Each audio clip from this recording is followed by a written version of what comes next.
Look at Dave. Look at Dave. He's made 10 grand. He made 10 grand last month. So it can be done, can't it?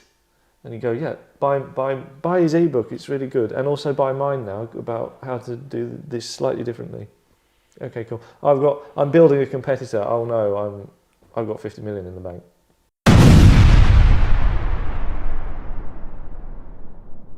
Okay, so I want to take the temperature of the room about the idea of side hustles, right? Because I'm getting sent stuff about side hustles all the time, constantly, and I don't really need one, but I've got a feeling that they're probably a load of rubbish. So do you agree with me that the very idea of side hustles being marketed in a mass way so that lots of people take them on successfully is going to be impossible?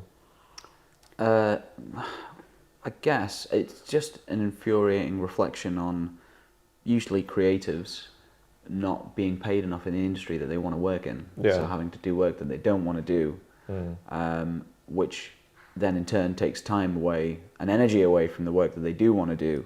So it creates like a snake eating its own tail effect, whereby they never end up doing what they want. You never have the time to do the thing that you want to do, because the thing that you want to do doesn't pay you enough to do it in the first place. And by people telling you that you're never actually going to make it in the creative thing that you want to be doing. So you should have a side hustle that will then become your main job when the first thing you want to do fails. It's quite disheartening. If your side hustle becomes just a job, if your side hustle is an office job, then it isn't a side hustle. That doesn't count. It's just a job.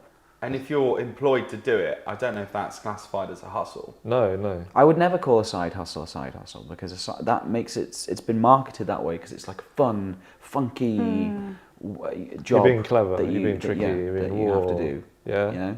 And everything is just everything. Everything you do is just things that you do. But I will say I agree with the idea that it is like bad practice to be commercially saying that all these side hustles are like accessible by everybody. But I think I've actually had a really good experience with a side hustle, but it wasn't one that I like found online.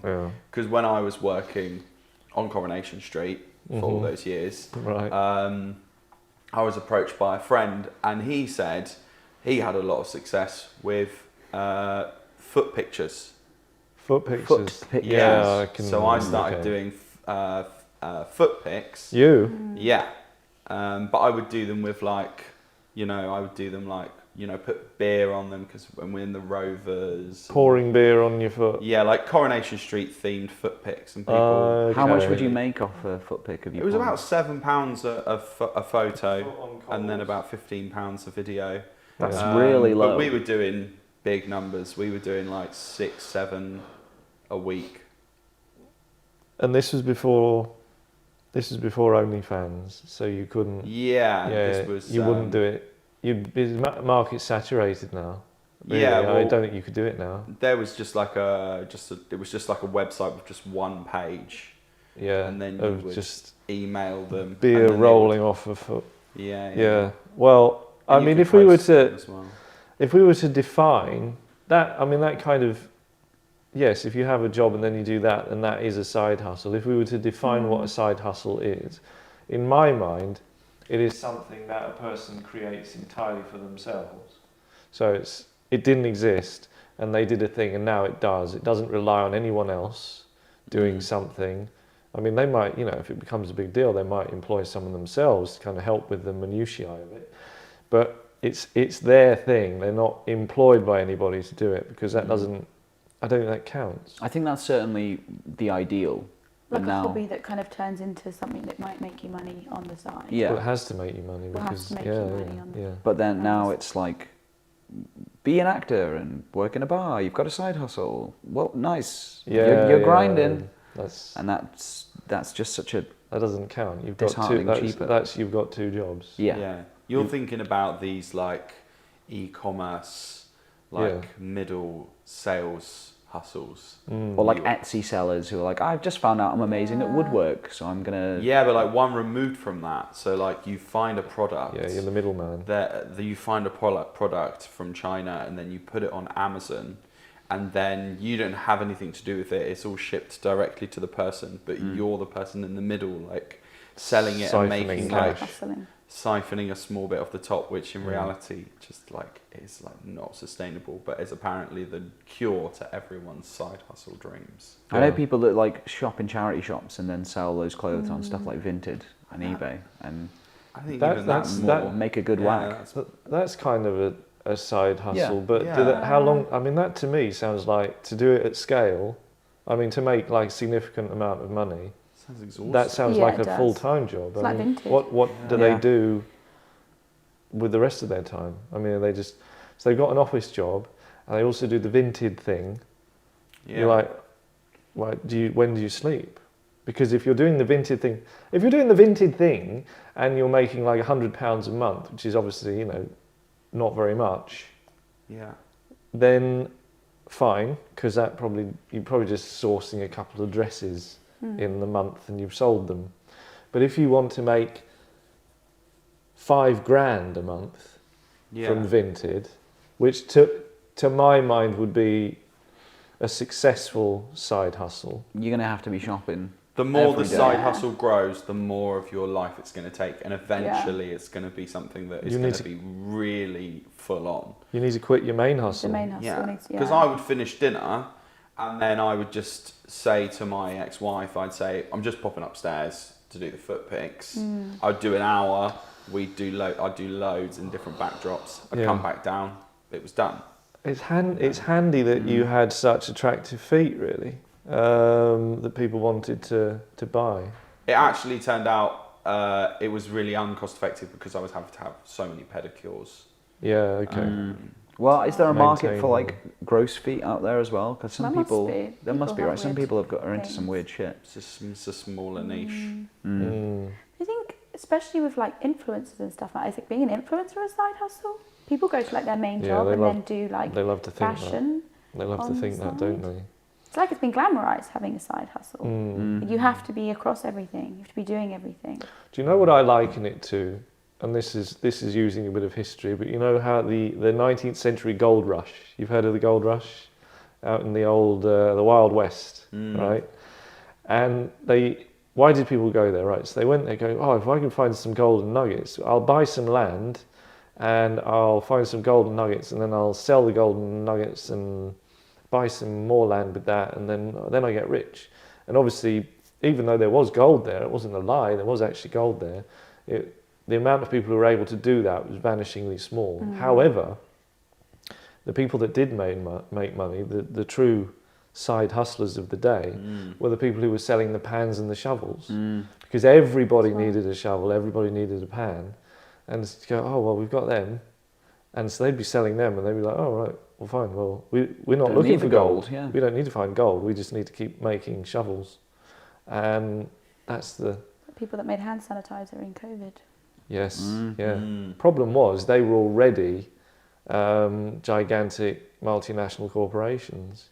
So they just said, oh, we'll just tell people that we're still making hand sanitizer. Now, if someone had come along, if hand sanitizer didn't exist, and you said, I've got a way of cleaning hands, then, pretty good. But that's what a side hustle is. You've got to basically invent something or fill a hole. Fill an obvious a need that enough people have and that you can easily fill. And this is why I think it's a load of rubbish, because they market it to thousands of people, millions of people, and only a tiny proportion can do it. Now, here's a secret. There won't be a secret much longer because I'm telling you about it. There's a 3% rule around that kind of marketing. So like side hustle people will go, I'm going to sell you my ebook for $2,000, just enough money that you can just afford it, but it's painful, right? I'm going to sell it for whatever amount of money that is. Let's say $2,000. This is my ebook. I'm going to let you know all the secrets in it, and all you've got to do is turn the key, and your side hustle will be as big as me. Look at my Ferrari. Look at my Lamborghini. All you've got to do is give me 2,000, and you think, yeah, he's selling shovels, because if 100 or 1,000 people buy his $2,000 course, then he's a millionaire, right? And then what's his advice going to be? So basically, you need to write a book that tells people you're going to sort this out, you know. But even if he was the best in the world, this notional person, and he wrote a fantastic ebook that was a turnkey, you know, if you just followed the steps that were quite easy to follow, you would be in his situation. Even if it was that good, we know it won't be, but if it were, he knows that only 3% of his buyers would follow through at all. Yeah. And I'm talking 3% of the people who buy the ebook will make any money. That could be $50 and then they quit. So he knows that he's not really creating much competition, because in order for him to create competition in his side hustle business, he's already made millions and millions and millions and millions of dollars. He's way ahead of the competition. He's I also think 3% is very generous. I'm saying those people make people make a penny. Something. Yeah. A penny. Yeah. Follow through to the point where they go, oh, I got something back for And that. if one person does really well, that's actually a really good advocate for his ebook. Yeah. Because they're like 3 years behind him anyway. You go, oh, look at Dave. Look at Dave. He's made 10 grand. He made 10 grand last month. So it can be done, can't it? And you go, yeah, buy his ebook. It's really good, and also buy mine now about how to do this slightly differently. Okay, cool. I'm building a competitor. Oh no, I've got 50 million in the bank. Whatever. Yeah. And then now there's another layer where there's so many ebooks. There's now people who are creating businesses to help people sell their ebooks. Yeah. So it That's keeps the new going shovel. one layer more. It's like it's like there was the ebooks, and now there's like business strategies to help people with the ebooks to sell their ebooks, because that's not working anymore. And then eventually you'll be like, okay, guys, we're helping you sell your ebook management advertising scheme for the ebookers who are selling their management schemes. Like to the people who are writing the ebooks, to the people who want to make the money, yeah. And they're always American, all the way aren't down. they? Yeah. Exactly. Yeah.